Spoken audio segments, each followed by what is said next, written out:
She's an award-winning writer, a hunting guide, archery and rifle instructor, keynote speaker, and all-around outdoors woman who encourages you to get outside, hunt, fish, shoot, and savor all that life has to offer. And now, here's your host, Mia Anstine. Well, hey, hi, hello, you all. I'm so happy to be visiting with you again. Welcome to the Mac Outdoors podcast. If it is your first time here, I'm happy and I hope you enjoy the show. And if you're a return listener, welcome back. I do appreciate you so much. Today, I want to share a wonderful guest with you who I met at the National Assembly of Sportsmen's Caucuses in Montana. And this gentleman is a person who came to hunting in a roundabout way. And that story really intrigued me, and I just had to have him on the show. So I hope you appreciate his story. We will be sharing, of course, some hunting information, also some good healthy eating and recipe ideas, as well as he has a journey ahead of him because that caucus truly did impact him. So I hope you enjoy the show. If you have any feedback, you can email me. The email address is contact@miaanstine.com, or you can contact me on social media. I'm on most outlets as Mia Anstine, and you can contact the show, Mac Outdoors, on Facebook or Instagram. Before we get this show going, I really have to set a disclaimer because we did have some bumbling and fumbling as we got going. There were camera issues and so forth. And little did I know that as we got going, I had to kind of crop some of this off from the beginning because my audio is seriously digitized. However, I did crop that off, but as we get going, you're going to hear a little bit of that in the first few times I speak. Just know that it does clear up and things get better. So I hope you can manage through that. Enjoy the show. This winter, stay warm from head to toe with WSI Sports' heater gear layers. Use Leah's affiliate code, LLCO10, at WSISports.com and get 10% off your order. All products are proudly made in the USA. WSI Sports is bringing back pride in American-made clothing. That code once again, LLCO10 for 10% off at WSISports.com. I was impacted by what you said because I grew up in a small town in Colorado. My parents divorced. We moved to San Diego. And when I moved to San Diego, I was like, wow, people here don't know the outdoors. They don't even know where to go hike. And I taught you all there, but they don't even know that there's a daisy growing through the concrete. So I'm excited to have you on the show because when you were speaking, like you got it and you see it. And I was like, I was just like, listeners need to learn what you learned. And you talked about sharing it with everybody. So that's why I wanted you on the show is so that you can share a little of of the cazador on my show. I mean, it's sort of an interesting thing because all my life I've sort of been in the outdoors, but never understanding hunting.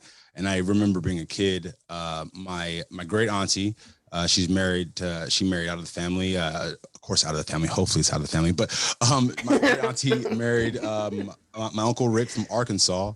And Uncle Rick talked about shooting squirrels and eating squirrels all the time and how he just used to walk outside and have a lunch just by seeing what was out in his backyard.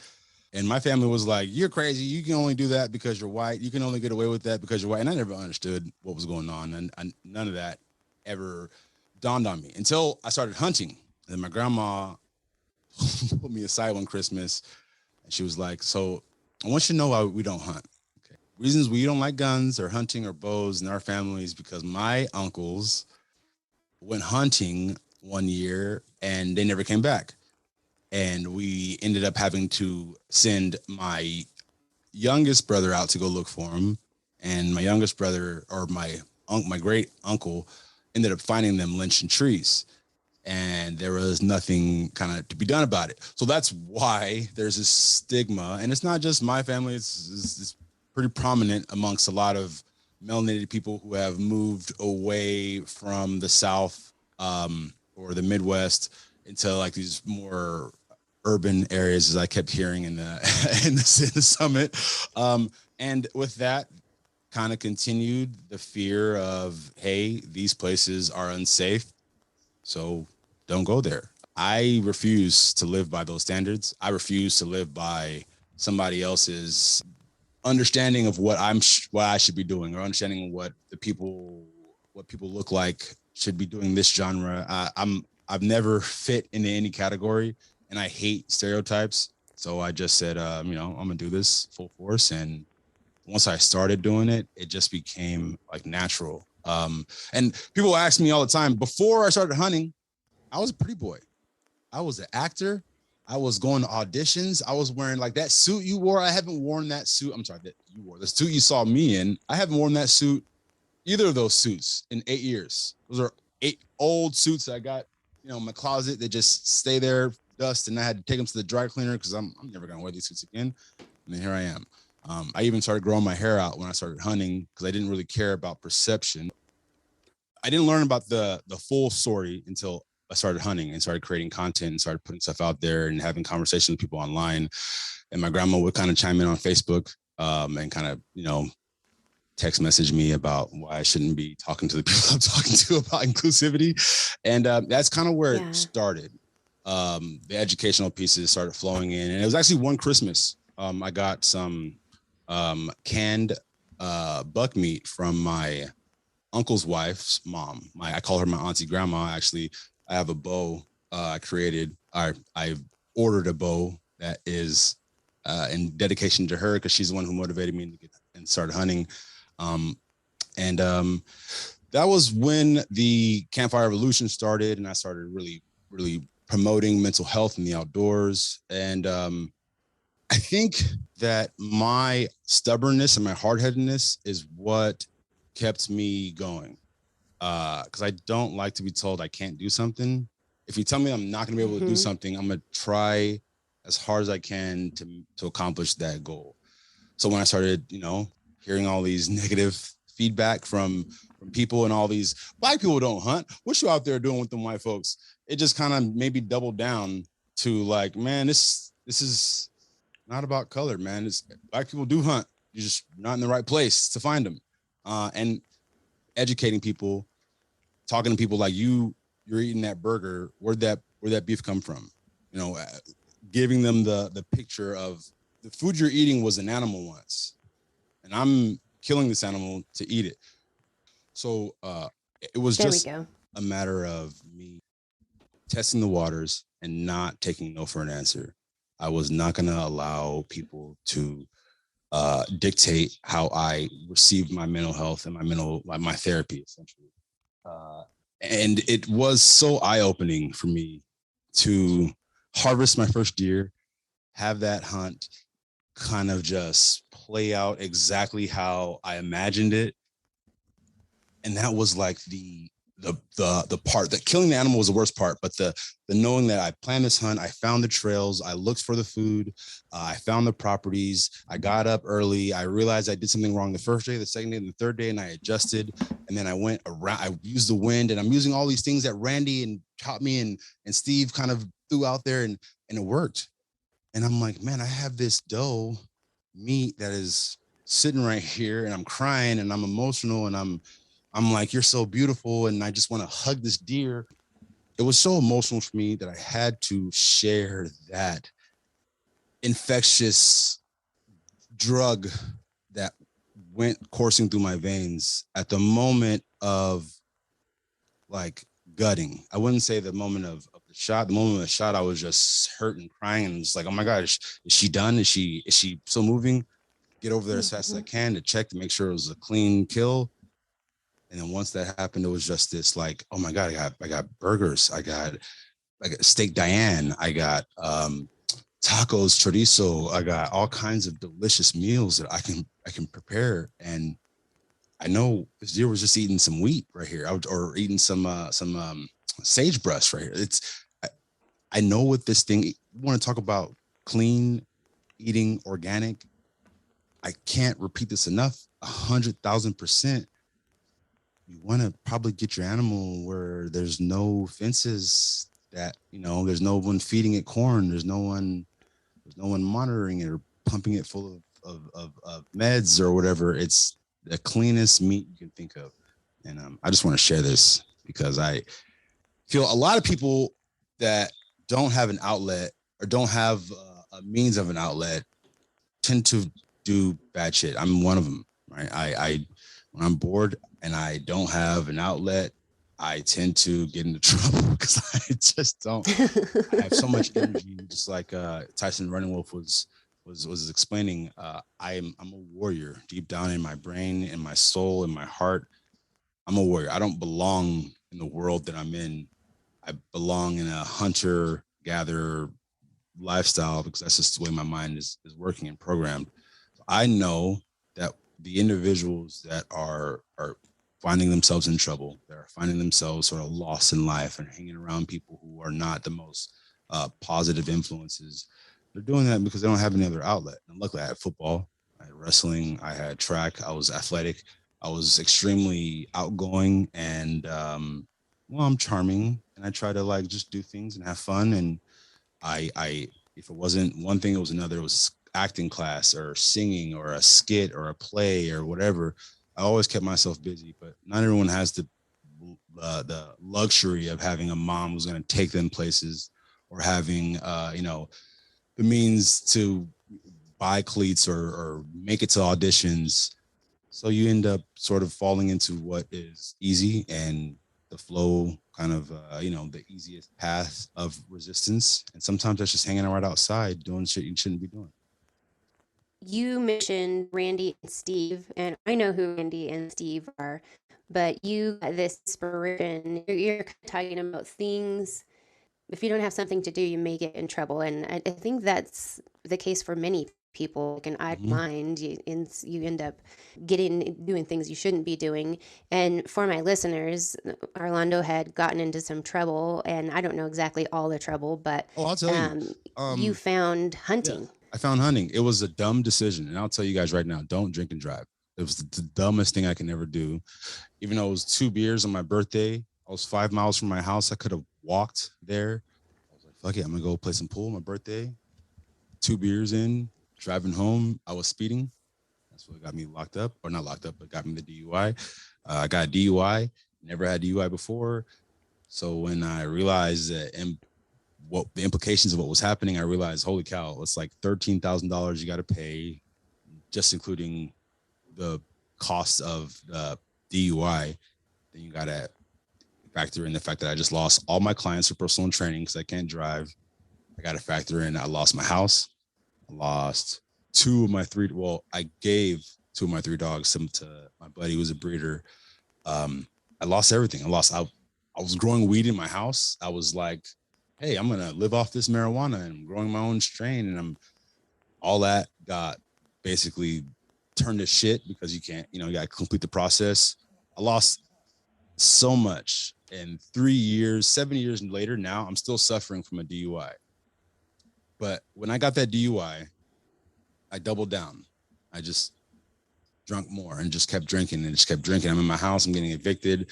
I'm packing up my shit. I'm playing rap music on my TV, and I'm watching it on YouTube. And I'm playing Bay Area, Mac Dre, Andre Nicotina. Like this is Bay Area rap. So I don't know how Rennie got hooked up with this algorithm that YouTube had that day. I call it divine intervention. That's the only thing I can think of that happened, because out of all the hunting shows, YouTube chose Randy. And I've watched other hunting shows. I'm not impressed. I'm not happy with the way that people talk about hunting. It's very distasteful for me. Even hearing one of the state legislators from New Hampshire or something talk about, I like to shoot animals. Of course I like to shoot animals. I'm thinking to myself, that just makes me not want to hunt. Like hearing you say how you like to shoot animals, like it makes me want to vote against bills, because the way you're talking is you just like to shoot animals. I'd like to eat animals. I don't know about you, but animals taste good. For the love of the outdoors, open spaces, and mountains, shop www.mia.limited/1. The Mac Outdoors Mountains Are Calling series of apparel is perfect for you or your loved ones. Support the channel and shop now. www.mia.limited/1. So, the way you word things can really change the perception of other people. But yeah, and I get sidetracked a lot, as you can probably imagine. But I You're fine. found Randy. I like your story. So Randy Newberg he's a mountain, and he is also a hunter. And through his hunting, he created a platform as a show, and he teaches do-it-yourself hunting, and it's amazing. He's been very successful. You also mentioned Steve, who's Steven Rhinella, that has the Meat Eater, and that's grown into more than just a show. That's a whole platform and network and everything. Yeah.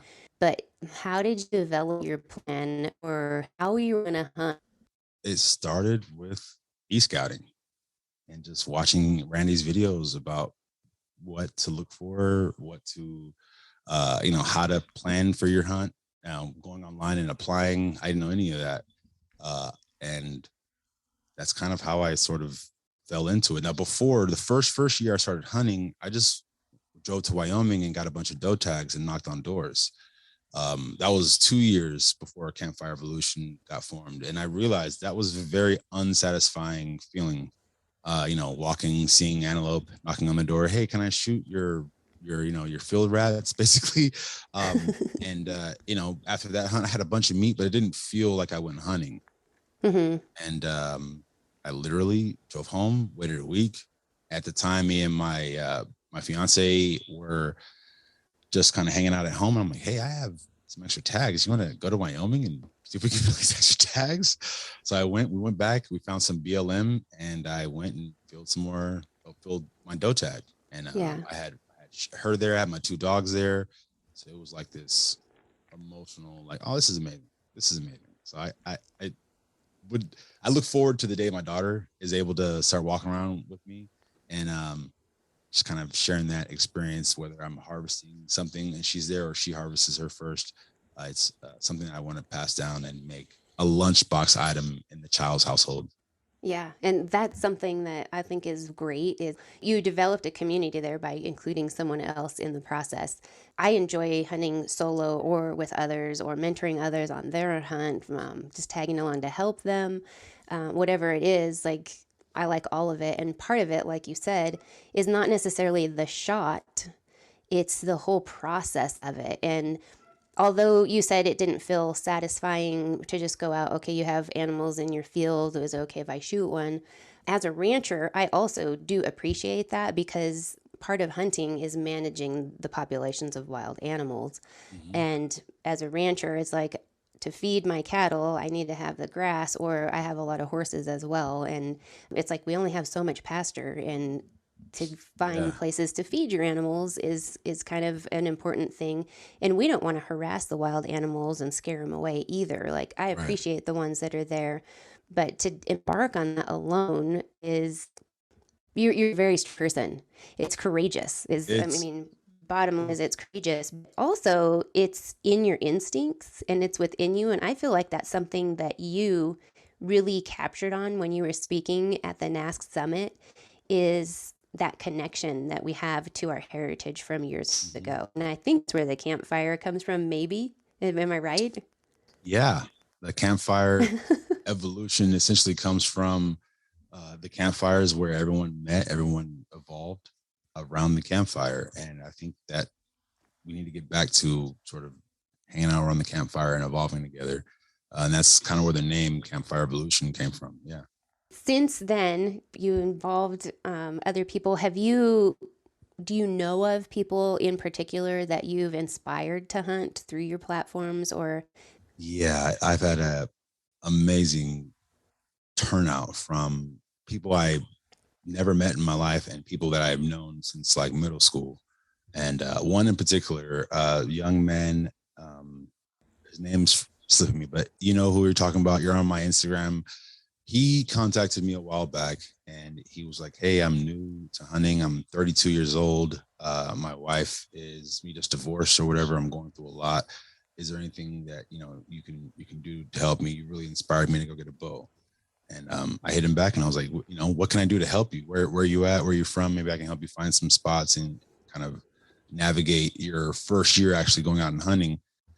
And he just said, and I watch your videos. I'm watching with Randy, and I just wanted to know like what can I arrows. He was asking about arrows, and I just asking questions. And he's like, what, you inspired me to start hunting. So I just want to get out here and try it. And he's been sending me pictures every year about he harvested a cow elk, he harvested some deers, and he's like, man, you're the reason I started doing this. Now he went out and started his own platform to then show people, what to do when you're an onset hunter. And that's probably something that's sticks in my memory as far as people I don't know. Pretty emotionally, it gets me pretty emotional. But my friend is the biggest example as to why I'm doing what I'm doing. My buddy, I'm not gonna say his name because you know who you are and I love you. He got into some drugs, some hard meth drugs, and went from pretty handsome boy to not. And he came to me. He's like, man, I'm struggling. I don't know what to do. I'm addicted. I can't stop. And I said, I'm going turkey hunting. You want to come? And he was like, what? Turkey hunting? How am I going to go turkey hunting with you? I'm like, man, you look, you're just going to walk around the woods like we used to. We used to smoke weed, walk around the woods all the time. Let's just do that. And then just when I say be quiet, just be quiet and stay still. Okay, I can do that. 2 weeks in the mountains, smoking weed and hanging out, never touched meth again. And That's that awesome. is probably like, this is for everybody. This is what, why are people like committing suicides? Why are people overdosing? This is for everyone. Like, this experience should not cost people, $10,000 to try to figure out. And I'm talking about the guns and the gas and all that stuff. It adds up. People shouldn't have to spend that much money to just get some therapy. And sometimes taking a life will teach you some things. And even if it's your rabbit in the backyard or your chicken or you're putting a hammer to a fish, it teaches you something. And that taught him, you only got one life, and you can live your life however you want. It's your body. You're not hurting anybody else. It's your body. Do whatever you want, but you only got one of those. So you do what you want. Love life, love you. But once you fuck that body up with meth, it's not coming back. And he realized that. And now he's a big time hunter. Well, and God put us here to live life, right? And to share it with others. And I think it's really cool that you're sharing with others and that you have that goal to inspire other people, because I think there are more people out there that need the inspiration and they need some direction. And sometimes we can say the words and nobody hears it, but someone else will say the same words and they hear it. So it's really cool that you have a voice and now your friend has a voice, and there's just so many people that are realizing that connection to our instincts and traditions and also to our food. And I think it's awesome that you're sharing that. You mentioned, killing chickens or whatever, that's a connection to food as well. If you're raising your own animals, you're raising animals. And then are you also gardening or doing stuff like that? I do it all. I am raising catfish, crawfish. My tilapia died because the pump, something happened to the pump in the water, the water drained and they died. But catfish, crawfish, rabbits, and chickens. And I'm using all their water and, fertilizer essentially to grow my plants and grow my herbs. I'm growing some weed in the backyard. This is my first time, so I'm not going too crazy. I've only got started with 10 plants and now I only have 2. So let's see how that goes. But it's a process. It's a learning process. I'm realizing I've never done that's a learning hydroponics. curve, just like learning to hunt. I mean, gardening is something that it varies depending where you live. If you have a long growing season, you're fortunate where you live, your growing season is a little longer than some.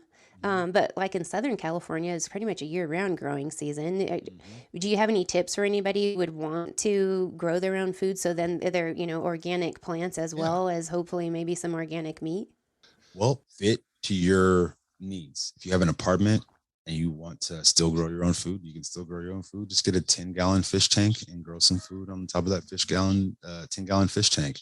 If you have a small house, and you want to raise some poultry, but don't want to get chickens, well, there's a couple other options like quail. Quail are really quiet. They produce a lot of eggs and actually have a higher protein content in their eggs. They're the smaller, but they don't make any noise.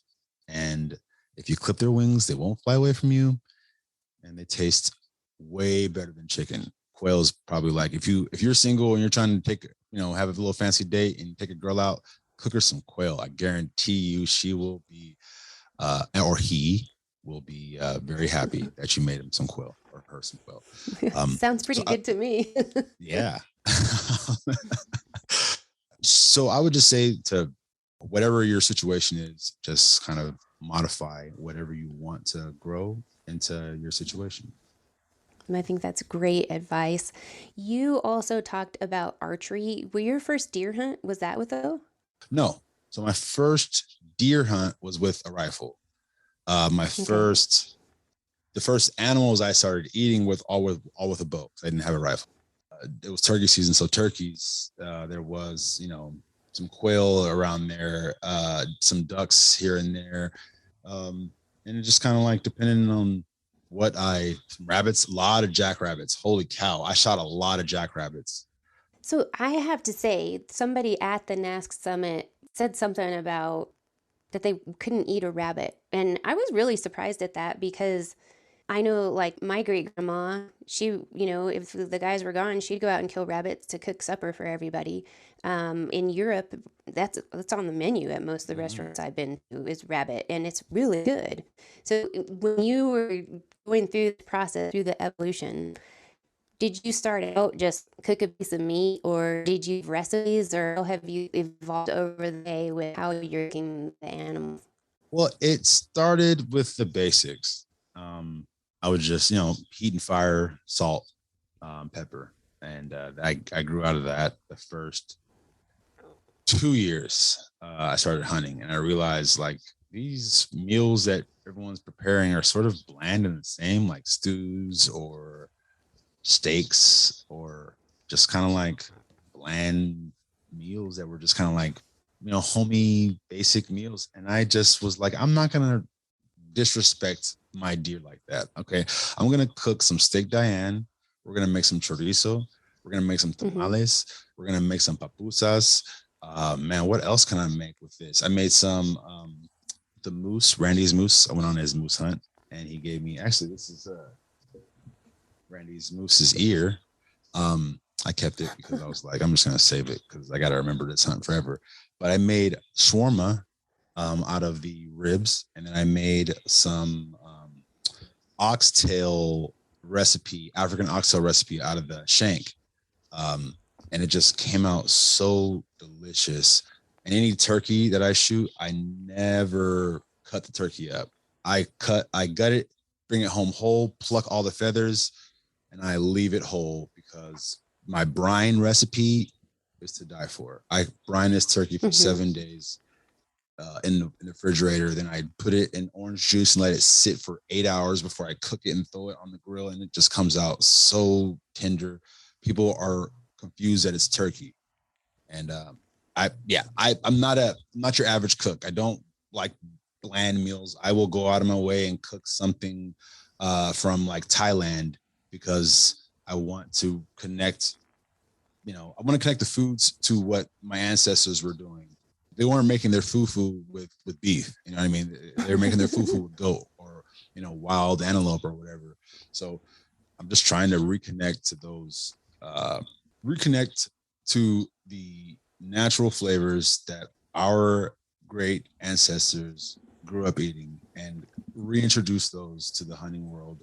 Because once I start talking about food and turkey tamales, people start raising turkey tamales. Yeah. So does your family, are they on board now? Do they eat everything you cook, or are they like, oh, no, I don't want to try it? Or do you have to trick them into eating it, or how does that work? I've never had to trick them. I've had to convince quite a few times, but my mom is a big fan of my turkey and my ducks. She loves them. She said, never cut the duck up. Leave that skin on, because the difference between that duck, the duck fat makes a difference. Oh my God, such a difference. My grandma likes my turkey tamales. She's a big fan of my turkey tamales. And my neighbors, they are not hunters, not in the least, but they all love my turkey pupusas. Everyone loves this food, guys. You just have to try it. You Like just have to everyone try it. loves. There are some antelope I wasn't very fond of, but the people who managed them probably didn't clean them correctly or properly. Most of the animals that I've eaten taste amazing. Yeah. And people talk about gamey and this and that. And yeah, it's gamey because probably I messed up by the processing portion and already let Yeah, the and skin so on the that's animal. something that you bring up, the gamey taste. I have tricked people with my animals sometimes, but it starts with making a good shot. And part of the good shot, as you said, once you let that go, whether it's the arrow or a bullet or whatever you're doing, you're hoping that it's a good shot because you don't want to watch the animal suffer. But also, if you make a good shot, the adrenaline isn't going through the system. And so it doesn't taint the meat.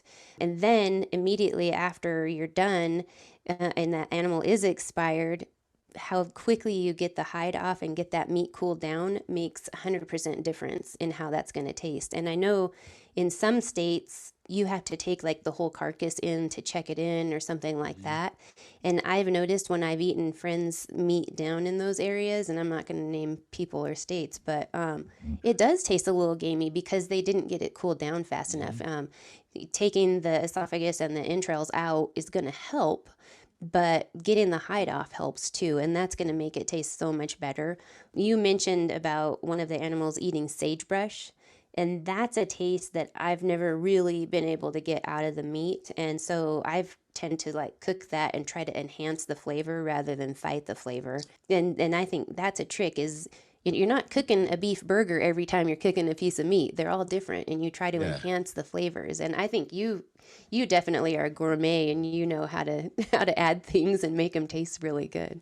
I mess up time to time, but it's trial and error, right? Mm-hmm. I noticed that with like red meats, it's a really good idea to do a little bit of aging in the refrigerator. I Yeah. don't mean like months. I just mean like maybe season it and let it sit on a plate for maybe like 2 days in the refrigerator before like cooking it, letting it rest.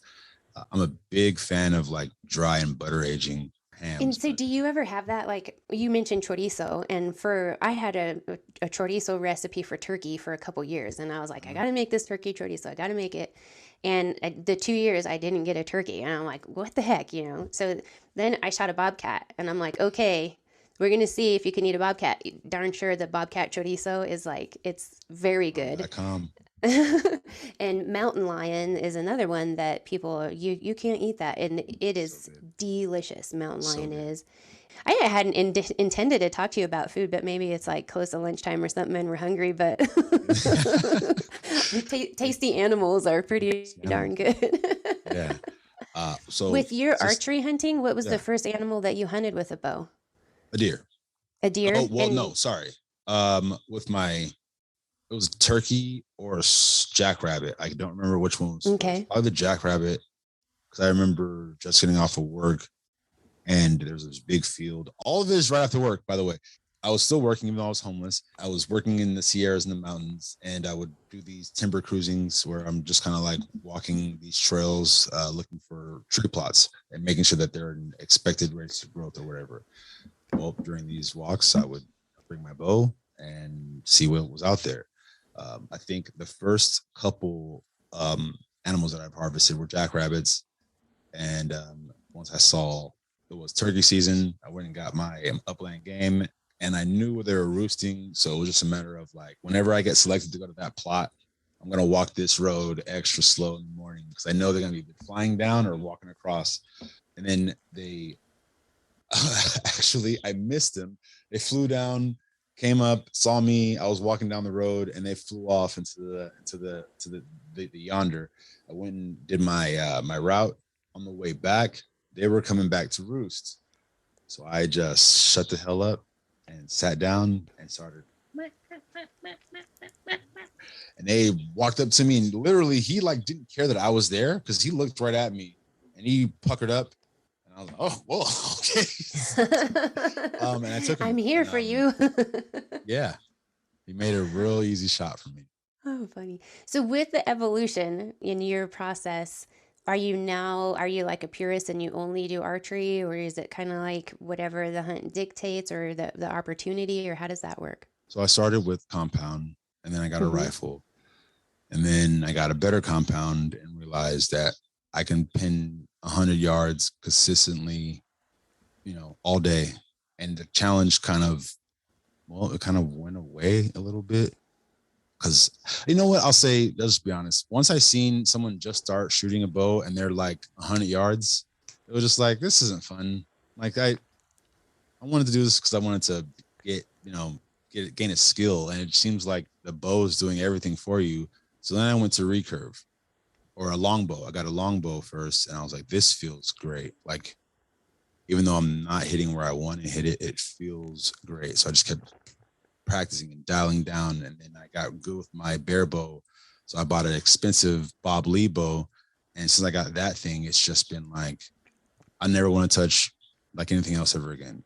Mm-hmm. I took my sights off of my Bowtech bow, and I don't need no sights, nothing on it. I'm just gonna try to shoot this thing bare because it just feels good to like know that this is where you're putting it 6 inches down because I'm high, boom, dead center. And like, there's no pin, there's no nothing. You're using your brain, and your soul and your spirit is entwined in this pressure that is being held by the muscles in your back, and the breath releases, not you. And once that happens and you have that sync where you're not firing it, it's firing itself, and it's just like constant drugs, like constant, just like every time you let that arrow go is like this release of adrenaline just skyrockets, and it feels amazing. If there's anything you want to get addicted to, get a bow.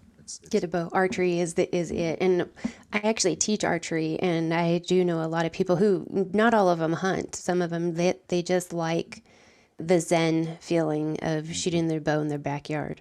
And so archery, yeah. And I don't think you get that the same way. I want to share something with you guys. I want to introduce you guys to Sharon, named after my auntie grandma. I have a little insignia right here. Mm-hmm. My auntie grandma, may the river always flow through me. And this is my pride and joy, my Bob Lee bow. Wow. These turkey fletchings. Mm-hmm. Out of the turkey that I shot. This is my main setup for when I go out and I plan a hunt.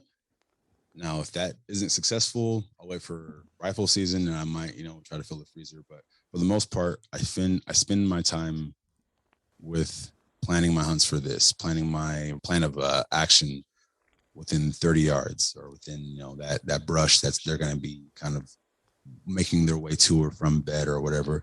And I prefer it that way.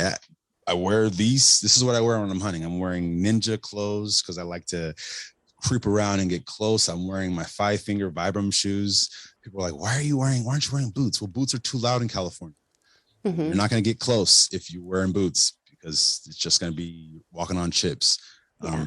So everything that I do, all my workouts, all my exercise, everything I do is based on being quiet, being efficient, and getting close to the animal. So archery is a game changer. Once you go from compound to trad, it does so much. Like my hair, this isn't for style. I didn't cut my hair because I thought this would look cool. I cut my hair because I was tired of the string getting in my face. Every time I do this, it's flinging hair everywhere. You know what? Let's just cut all this and cut the sides because I can't anchor in with my hair in the way. Yeah. So that's the inspiration. It's not like this on this side. It's on this side. But it looks cool anyway, right? I mean, I guess so. I didn't really care to look cool. I just wanted to be more accurate with my bow. Yeah. But yeah, if it looks cool, then great. But yeah. And so looking cool, you had talked about your suits that you were wearing at the NASC Summit, and we had started out talking about the NASC Summit, but I wanted for everyone to kind of get to know you a little, because we can look up the NASC Summit any day, but we can't meet Arlando every day. When we were at the NASC Summit, what was your takeaway from it? Like, what did you expect versus what you received? I did not know what to expect, to be honest with you. I was nervous because my speech was, in my mind, it was a bit controversial because I'm not your typical person who goes to these events. I looked up on YouTube previous years, and I was like, I'm gonna be sticking out like a sore thumb. But whatever. This is, they want me to come here, so I'm gonna give them a speech. I was so nervous about the speech. I gave Marilyn Marr, Montana State Legislator, representative. I called her up and I'm like, hey, you should hear the speech before you invite me down there, because I changed it a couple times. I modified it because I wanted it to fall on ears the way that I meant it. And at first it was written very direct in your face, sort of like some things got changed. The message is still the same, but I had to word some things around to not, make people feel like I was blaming them. Like, oh, that's not what I'm trying to say. Well, how can I word what I'm trying to say? Okay, rewrite it. So this is kind of what I mean. But when I came to her, I was very nervous. I was, hey, I'm giving you this speech. I want you to know, give me any constructive feedback you have, because I will work on it and change it. I don't know what to expect from these people. These are your constituents, your homies. I'm not a politician. I don't know how this is going to come off. So I gave it to her. She loved it. Gave me some feedback. I modified it. I called some of my other conservative buddies, Mark Groupie, the community. I love him. I called him up and I'm saying, hey, Mark, once you hear the speech, I'm going to give it at this place. He said, dude, you need to run for fucking governor. This is before I even went. I'm like, politics, man, get the hell out of here. Not me. I know. And then I got there and I kept hearing people complain about California. And I will say complain because shut the hell up, dude. Why you... Oh my God, I was getting so irritated at people just by the way they were. The urban areas in California are the reason.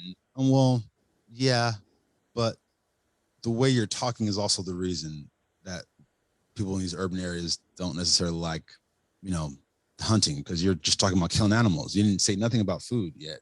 Yeah. And just hearing California has done this and it can change the demographics in Nevada, and once people will hop on this bandwagon, there's going to be this ripple effect of liberals, the woke mafia taking over the outdoors. And I'm not someone to complain. If I have a problem with something, I'm gonna solve the answer. I'm not gonna complain about it. So the first day I was annoyed. The second day I was even more annoyed. By the time it came to my speech, I was just motivated, and I didn't have no clue what I was motivated to do, but I found myself getting more and more comfortable, like not giving a fuck. The guys from the NRA were up there and they were talking. Nephi Coles from a different arms group or whatever, and they were talking about the NRA and their mission, and I was just like, man, you guys are bullshit. So where's my hand? See, I missed that session. The Black people would love to have your support. Many times we've asked for your support, but we've never actually gotten any support. There's been cases in stand your ground states where you'll see the support of the NRA being, pushed, and the agenda being pushed towards people who are maybe white. But when it comes to people who may have some darker pigmentation, there's not a lot of support from the NRA or support from, major gun lobbies to, hey, this guy is in a stand your ground state and he stood his ground. Let the law be the law. If you were to support us, I think I asked, what in the future could you do to show the melanated community that you would give us your support? And they didn't answer the question. And I knew they didn't answer the question. So I just kind of sat down and let them kind of do their thing. And he approached me afterwards and was like, did I answer your question? I was like, no, you didn't answer my question. He started asking me about if I trust politicians or if I believed what he was saying when he was talking to me about the answer. And I said, no, I don't believe you. He said, why don't you believe me? Well, you're a politician. Why would you tell me? Like, nothing you're saying, there's no answers in what you just gave me. All you're doing is you're being a politician.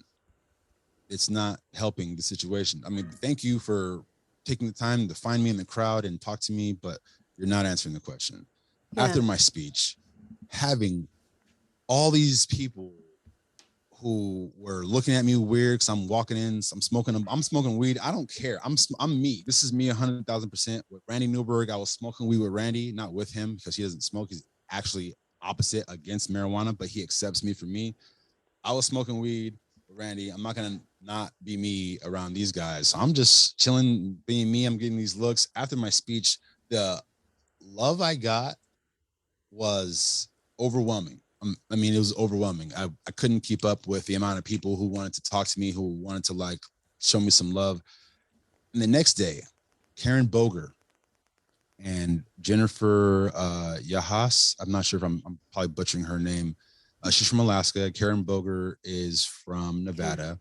And I was not doing anything on Friday. I was going to go home. I'm poor, broke, don't have no extra shit. Everything I got goes into Campfire Evolution and my kids. Well, my kids didn't campfire. So I wasn't going to be doing anything extracurricular on Friday. I was just going to go get on a plane and get out of there. No. Jennifer was like, what are you doing tomorrow? I'm not doing anything. I'm flying out at 3. Change your flight.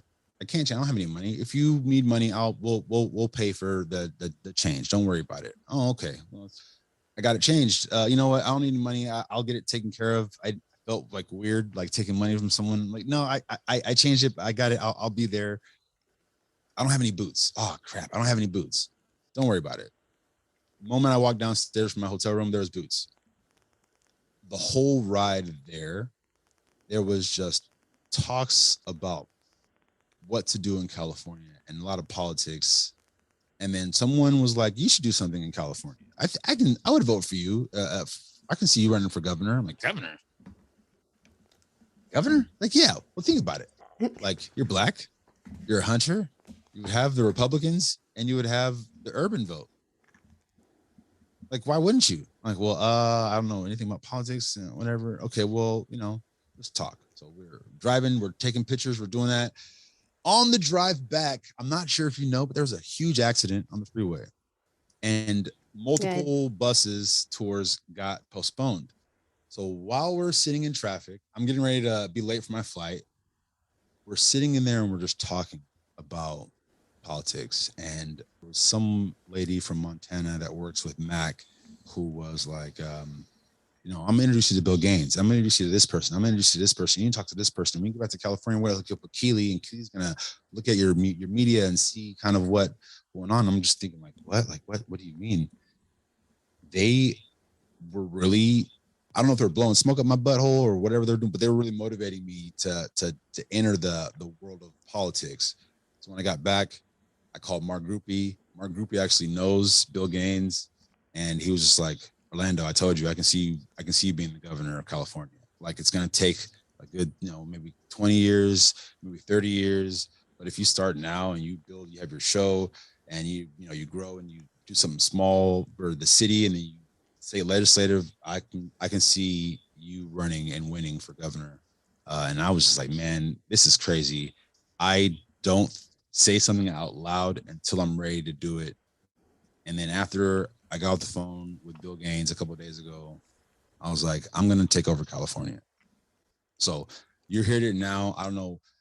The goal is to take over California, whether that be with some legislative laws being passed to take, voting out of the outdoors and allow the biologists and the fish and game wildlife, the specialists to make the decisions, introducing a bill that's worded in the best interests of the animals, in the best interests of the environment, essentially is going to give access to the Department of Fish and Game to make these rules and keep politics out. That is probably one of the first things that started clicking in my head is, hey, I can probably reword this and get people on the side of protecting the animals. But really what I'm saying by protecting the animals is eat the animals. Pitched that to some people. That's amazing. And then I'm like, you know what? I worked in the forestry world. There's a whole bunch of properties out here that need to be walked. There's a whole bunch of homeless people that are capable. The capable homeless people out here are the amount of people who are just on a bad time that are super smart, super capable is immense. Why not take these people, hire them to patrol these areas in California that have all these wildfire issues, and we're complaining about manpower to take care of these rural areas that are hard to access. But then we have all this manpower that's on the street hard on their ass because the time slapped them in the face. There's a way to solve a lot of the problems with the outdoors. I know that there's a whole other side of politics that I don't know and don't understand. I know that there's a whole bunch of money and a whole bunch of people who are in power, who have jobs, who have situations that they want to maintain. But I also know that there's an answer for every issue. And if you really want to solve it, it's right there. And I know that once I get to the level of popularity that I'm going to get to, I will be able to effectively make positive changes for the wildlife in California. And hopefully that will have a ripple effect to, Colorado, because that was like the two main things, California, Colorado, and Oregon. Yeah. And I'm just hoping that. And I think you also, in helping the wildlife, you're also the idea. This is the first time I've heard the idea, but that idea would also help the mental and physical health of all the people that would be involved. And they wouldn't all need to hunt, but as you said, go patrol an area, go take care of things, being out there in nature, that would help them as well. So that would be a win-win for wildlife, for the habitat, and for the people. So you're already well on the way to super amazing ideas that you've got. Thank you so much. I just want to try to create a more inclusive, more healthy, more stable world for my kids and my grandkids when my kids grow up and start having kids. I don't want this, I hate the term woke, but I don't want the new era of mindsets to be the norm. It's time to reconnect. It's time to bring us back to the days of, shooting a turkey on Thanksgiving and making that the Thanksgiving ritual or whatever. Hey, thank you for making it this far in the episode. I did mention that we had quite the lengthy conversation, and so there is some bonus content over at miaanstine.com. You can find in the menu the bonus or exclusive content tab, and you will find the remainder of my and Arlando's conversation. And heck, as much as we had to visit about, he may be on a future episode. If you would like to hear more after you've listened to the bonus content, let me know. You can reach out to me on social media. My name is Mia Anstine. Or you can look for Mac Outdoors on Facebook or Instagram. You can also email me. The email address is contact@miaanstine.com. Again, I do appreciate you making it this far in the episode, and I hope to join you on another show. Have a great one, my friend. Hey, this is Lloyd Bailey, the Armed Lutheran, host of the Armed Lutheran Radio podcast, reminding you that the podcast you're listening to is a proud member of the Self-Defense Radio Network. Check out all the great content at selfdefenseradio.net.